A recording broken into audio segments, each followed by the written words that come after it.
할렐루야. 오늘도 말씀을 사모하는 우리 성도님들 위해 하나님의 은혜가 충만하기를 기도합니다. 오늘의 성경 통독은 아모스 7장에서 9장까지의 말씀입니다. 오늘은 아모스 8장의 말씀을 통하여 죄는 방치하면 필경장성하여 사망의 열매를 맺게 됩니다. 라는 말씀으로 은혜를 나누겠습니다. 오늘의 본문 아모스 8장 1절에서 3절 말씀입니다. 주 여호와께서 내게 이와 같이 보이셨느니라. 보라, 여름과일 한 광주리이니라. 그가 말씀하시되 아모스야, 내가 무엇을 보느냐? 내가 이르되 여름과일 한 광주리니이다 하매, 여호와께서 내게 이르시되 내 백성 이스라엘의 끝이 이르렀은즉 내가 다시는 그를 용서하지 아니하리니 그날의 궁전의 노래가 애곡으로 변할 것이며 곳곳에 시체가 많아서 사람이 잠잠히 그 시체들을 내어버리리라. 주 여호와의 말씀이니라.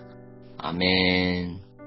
아모스 8장은 네 번째 환상인 여름실과 환상과 악한 지배층을 대표로 한 심판의 날의 분명한 도래와 그 참상 경고를 기록하고 있습니다. 1절에서 3절은 소위 여름과일 환상으로 불리는 환상에 대한 언급입니다. 아모스는 북이스라엘의 심판과 관련하여 모두 5가지 환상을 보았습니다. 그중 제1환상에서 3환상은 제7장에 기록되어 있는데, 첫째 환상은 메뚜기 재앙에 관한 것이며 둘째 환상은 불재앙에 관한 것이었습니다. 그리고 셋째 환상은 다림줄 환상이었습니다. 이 중 첫째와 둘째 환상은 직접적인 재앙에 관한 것이었으나 아모스의 중보 기도로 처리되었습니다. 그에 반해 셋째 환상인 다림줄 환상은 직접적인 재앙에 관한 것이 아니라 타락한 북이스라엘에 대한 하나님의 심판이 확정되었음을 보여주는 환상입니다.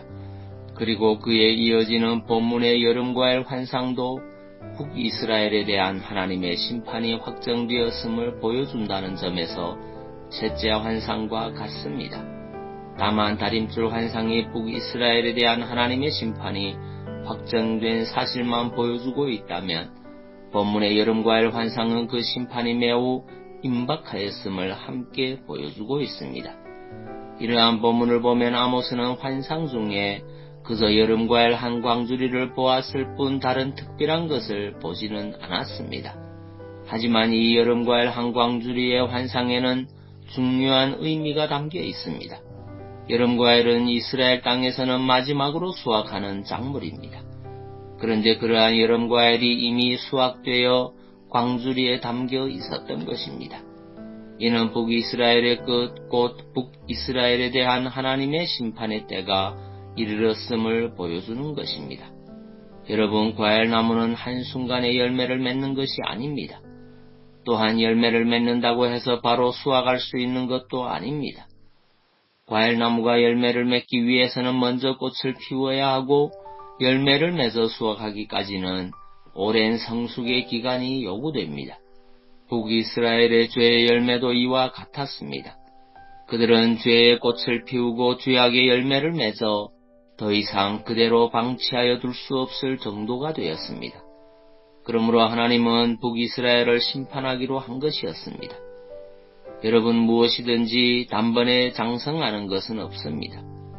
성장하는 것은 무엇이든 다 단계를 밟게 마련입니다. 성도들의 성화에도 단계가 있습니다. 성도는 성령으로 거듭난다고 해서 단번에 거룩하여지는 것이 아닙니다.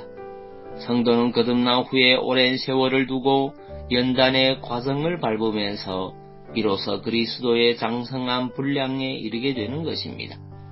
사람이 하나님의 심판을 통하여 멸망에 이르는 것도 마찬가지입니다. 인간은 그 누구도 단 한 번의 죄악으로 영원한 멸망에 이르지 않습니다. 하나님은 사람이 범죄한다 해서 그 즉시 심판하지 않으시고 그에게 회개할 기회를 충분히 주십니다. 그러나 사람들 중에는 죄를 지었을 때 회개하는 이도 있지만 그 죄를 방치하고 아무렇지도 않게 여기는 자들이 있습니다. 하지만 죄는 방치될 경우 점점 더 장성하여 사망의 열매를 맺게 마련입니다. 그리고 그것이 성숙하여 마침내 그 악의 열매가 무르익게 되면 하나님의 심판을 받아 영원한 멸망에 이르게 되는 것입니다. 그러므로 죄를 범한 사람은 그 죄를 그대로 두어 죄악의 열매가 무르익기까지 방치해서는 안 됩니다. 죄는 방치하면 필경 장성하여 사망의 열매를 맺기 때문입니다. 성도 여러분, 인간은 다 죄의 본성을 가지고 있습니다. 이는 인간이 죄를 전혀 짓지 않고 살 수 없음을 의미합니다. 그러나 죄를 지어도 사는 사람이 있는가 하면 망하는 사람도 있습니다. 이는 하나님께서 불공평해서가 아니라 죄에 대한 사람의 태도가 다르기 때문입니다.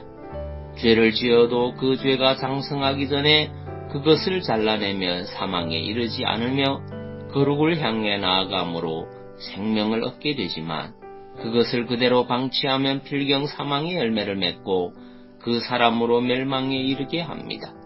그런즉 여러분은 죄가 사망의 열매로 무르익기까지 수수방관하는 어리석은 삶을 경계하십시오. 항상 자기의 허물과 죄를 정직하게 돌아보고 하나님 앞에 진솔하게 회개하며 부단히 자기 정화와 성화에 힘쓰는 삶을 사시기 바랍니다. 시편 7편 14절 말씀입니다. 악인이 죄악을 낳음이며 재앙을 베어 거짓을 낳았도다. 아멘. 기도하겠습니다. 사랑의 주님, 죄는 방치하면 필경 장성하여 사망의 열매를 맺게 된다는 사실을 깨닫습니다. 작은 죄라도 대수롭지 않게 여기는 일이 없게 하시고 항상 깨닫고 회개하는 믿음의 성도 되게 인도하여 주옵소서. 그리고 육신의 질병으로 고통하는 주의 자녀들을 주의 크신 능력으로 치유하여 주옵시고 가정마다 주의 평강을 더하여 주옵소서. 예수님 이름으로 기도하옵나이다. 아멘.